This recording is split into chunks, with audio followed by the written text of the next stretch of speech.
The dentist's drill. Just the sound of it strikes fear into the hearts of many. How does this tiny machine cut through the toughest material in our body? And why does it make that horrible noise?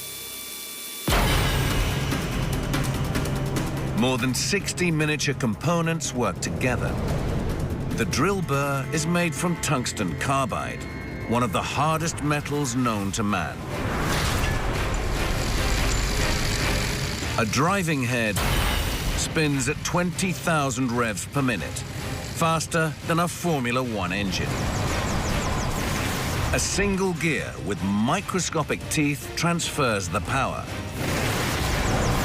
And an air-powered motor with fan blades like a jet engine spins fast enough to create the high-pitched whining sound that people fear.